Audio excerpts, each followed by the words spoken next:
In today's video, we're going to discuss how to use JEPY and QQQY for the FIRE lifestyle. If you have any questions on what I'm doing, email me for my e-guides at akintodd48@gmail.com. So we earn over $150,000 per year in dividends at this channel. I was just at $175,000, but when the market's falling, you need to sell high maintenance names so that you can live to fight another day. All right, so I'm going to get this back up to $175,000 in no time, maybe in a day or two. Whenever the market shows that it's turning around, I'm going to add more JEPY and QQQY. Okay, if we go to my performance and value, even after all the carnage, okay, after all the hate and comments on YouTube, okay, from Shill, Ross, ETFs, ignorance, and I think those are about the three, okay? Even with all of those negative comments that are quite asinine and off base, we're still up 0.64% for the year, which is beating the Dow Jones. Now, I was up 50% for the year, beating all the indexes, and no one had anything to say there except all my supporters and Discord members. We're over 500 members strong, and they see the light, so they've joined me in what I'm doing to live the FIRE lifestyle. But all the people on YouTube who are not my supporters, who are the haters, again, Shill, Ross, and ETF, these guys just make asinine, ridiculous comments that I have to remove sometimes. I keep some of their comments up when they're constructive and they have a point to make, but when they're just using, like word vomit or emotional language, I have to delete it because it just detracts from not only, I don't mind it, but other people see the comments and it messes up their investing decisions. Okay, you cannot have emotions when you're investing in the stock market. All right, so do I care that the market's down another 50 grand since well, not the market, but my account? The market has been down, but do I care that my account's down another 50 grand from where I made my last video? No. We were at 400,000. Now we're at 350. Again, can I go tell someone I had 500,000 2 months ago? No, they don't care. They just think I'm bragging. 400,000. Can I say something then? No one cares. Okay, it doesn't even make a difference. How about 350,000?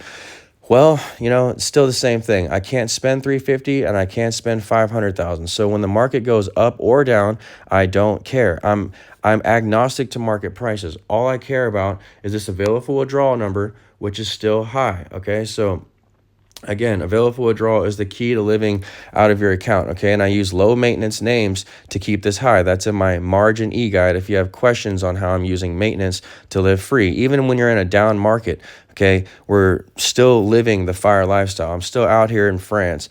Now, I'm really sick, and so it's really hard to make videos. Plus, what else can I make a video on? Okay, I already made a video on JEPY and QQQY. People like Shill are like, make a new video. Gosh, Shill is so out there with his comments, and I try to be as positive as possible, but what I don't like is Ross, Shill, and ETF's comments that detract again from other people who see my channel for the first time and they just think the whole strategy is kaput. It's not kaput.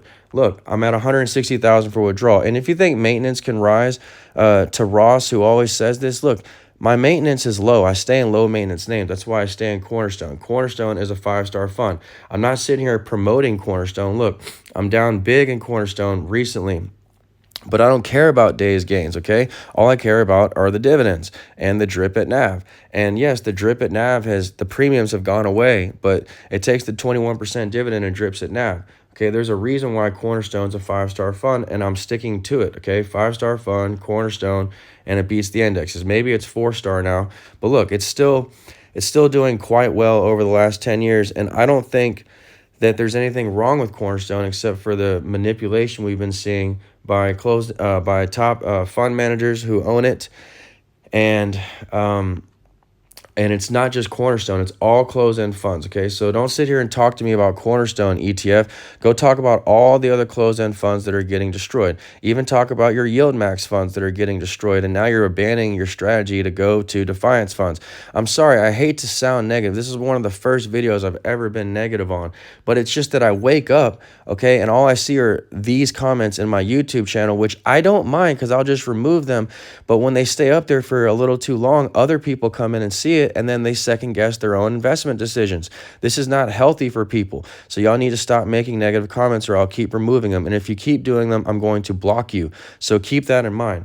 Okay. So I like comments that challenge me, but I don't like just negative comments like, oh, TikTok, is your account blowing up, Ross?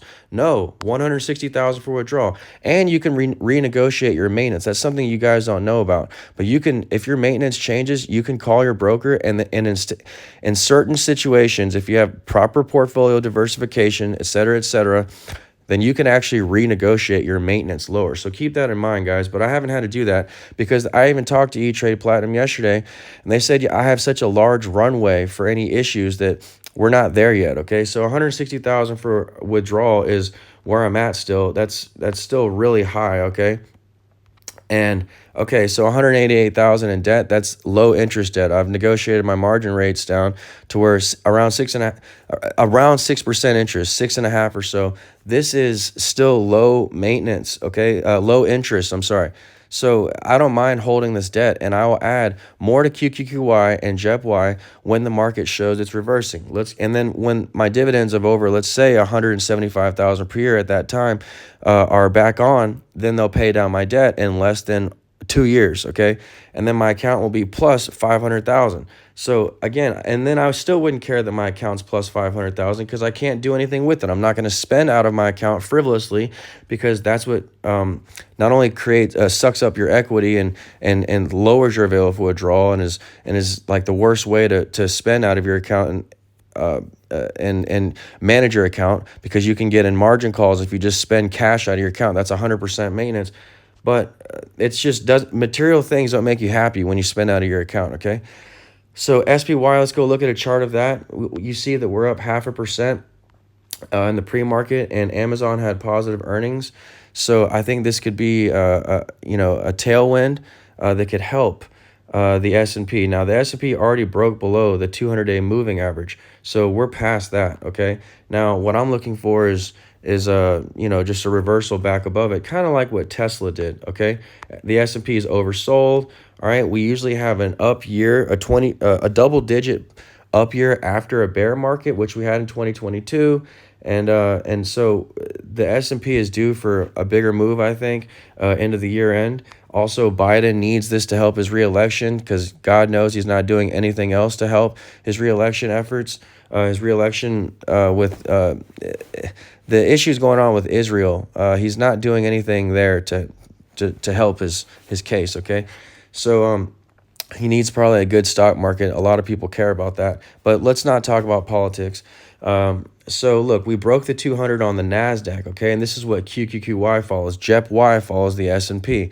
JEPY is less volatile than the NASDAQ, so I have more money in JEPY, as you saw in my portfolio.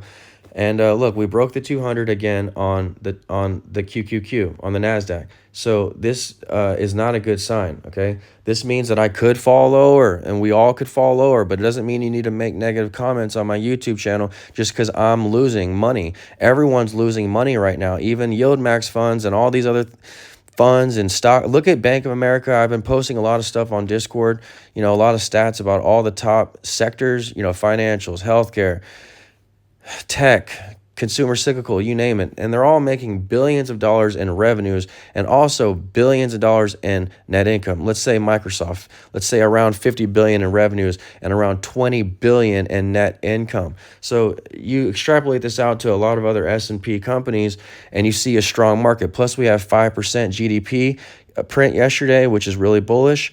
And you have really low unemployment, which is what contributes to high GDP because it's 70% consumer driven. So yes, I'm looking at the market. I see it wants to break down. And this is adding to the volatility in our close-end funds, I believe, because in the month of October for Cornerstone, for example, it has a dividend reset month. And usually around this month, nothing happens. Okay, some months we get a dividend raise. And when we get a dividend cut, nothing really happens. I've been in this for only 4 to 5 years, but in my experience, nothing was ever significant around that time period for October.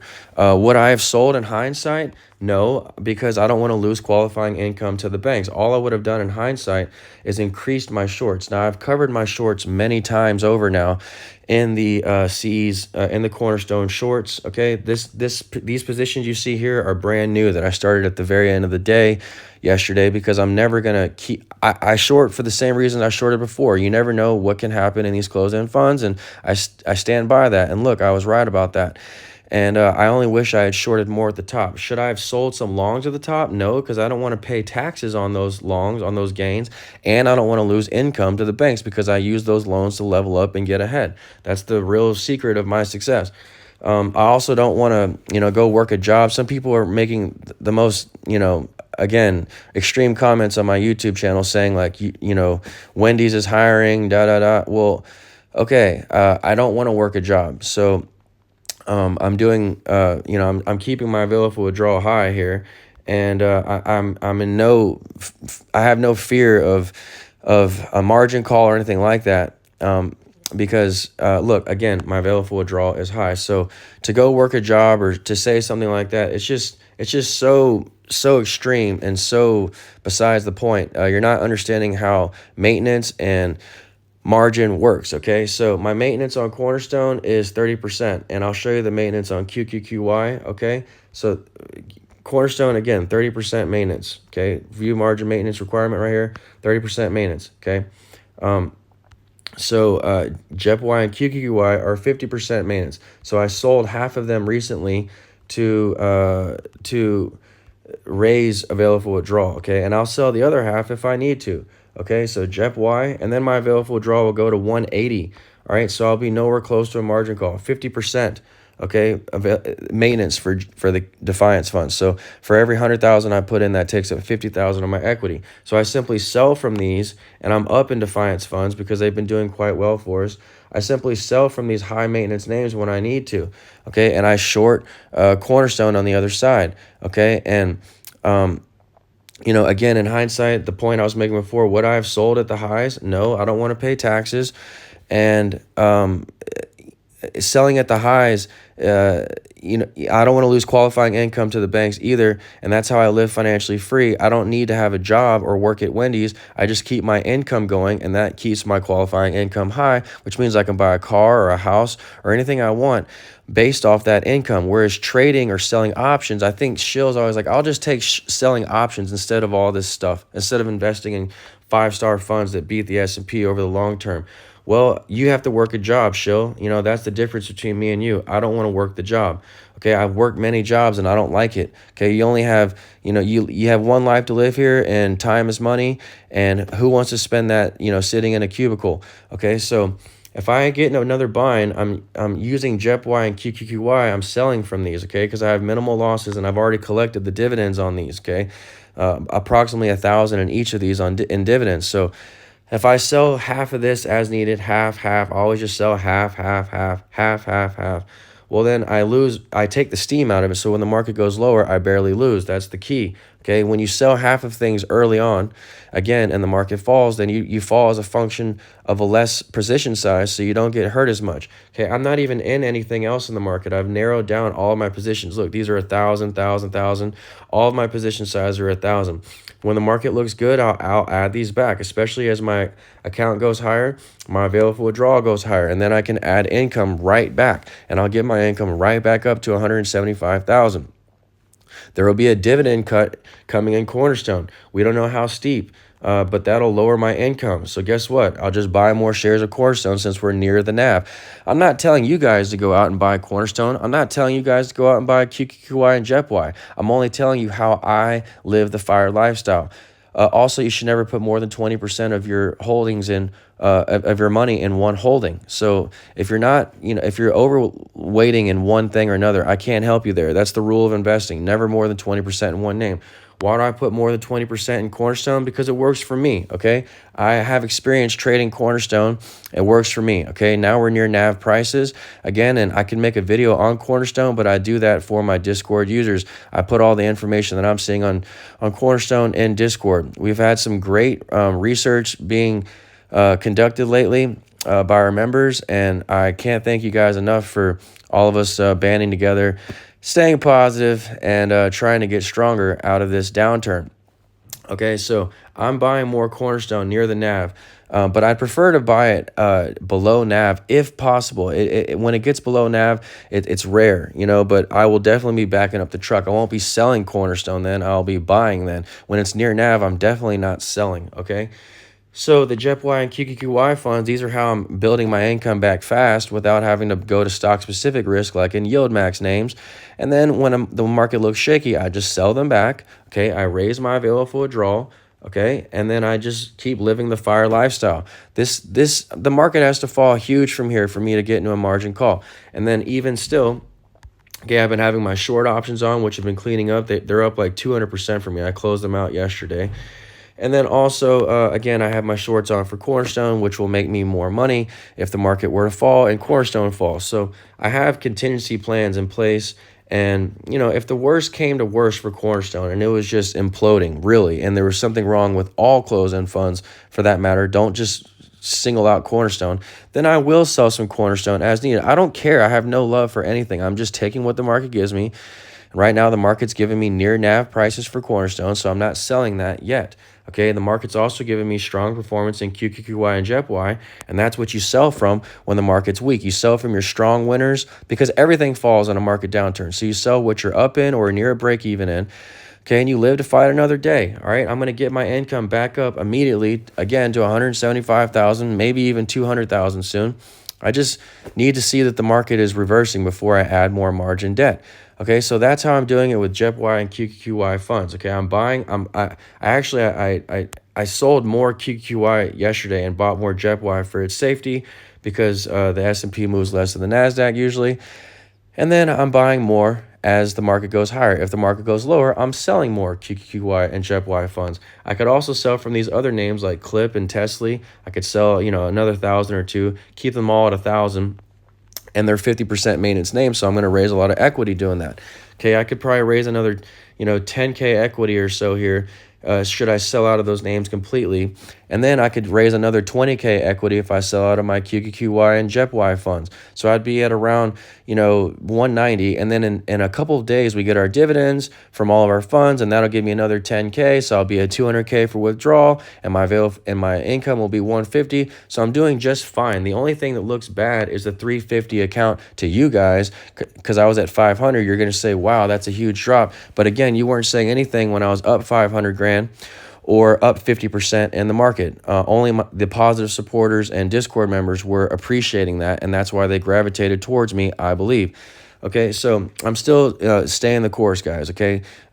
Whether I'm at 300,000, 250,000, I'm still blessed, okay? And that still doesn't matter. As long as you don't sell, okay, you're still collecting the same income. And the income just pays my bills and gives me qualifying income to banks to live financially free. If you need any help what I'm doing, email me for my e-guides at akintod48@gmail.com. I'll link it in the description below. I'm only telling you guys that so that I don't have to answer endless questions. But the negative comments, I don't like even trying to answer those, and I don't like other people seeing them because you have no factual basis in your comments. Am I blowing up? Is it TikTok time for Wendy's? Ross, Shill, is it time to dump Cornerstone? Is my channel over, Shill? And then ETF, is Cornerstone a dividend trap, you always say? I'm tired of you saying the same things over and over. Clearly, it's not a dividend trap. Look at what it did over the last 10 years. I already showed you, okay? So you just need to stop freaking out when the market's down and when things are down and start looking at things as opportunities. I'm not telling you to buy, though. I'm just telling you that I'm licking my chops, ready to buy more C's and more D's when the time comes. I'm also sick, okay? And I don't have any other reason to make a video for you guys. So anyway, if you have questions, again, you can email me. And there are people who don't buy my e-guides, like Red, okay? Red, big shout out to you. I don't think you bought my e-guides, but you email me all the time, and I don't mind spending time on your emails because your emails are so constructive and you have good data, to bring to me. So thank you for those emails. Keep those coming. Anyone who wants to keep emailing me or use my e-guides or the Discord chat room, by all means, you're welcome, okay? But the negative comments got to go because that's not how you invest, okay? You have to stay positive and you have to clear your mind from all the negative thoughts and just be prudent and disciplined and act on binary decisions. If this happens, then I do that. If that happens, then I do this. And I'm agnostic to market prices. I just keep collecting dividends, living financially free, or the fire lifestyle, however you want to put it. All right, so thanks, guys. Appreciate you watching, okay? And I don't appreciate the negative comments, but whatever. Keep them coming. I'm going to block you, all right, if you keep that coming. And I'm sorry to go on and on about this, but I wake up here on my vacation and I just wake up to these negative comments. Imagine how that feels. Okay, y'all don't see all the negative comments because I delete some of the ones that are just so extreme. Okay. Anyway, talk to you soon, guys. Bye-bye.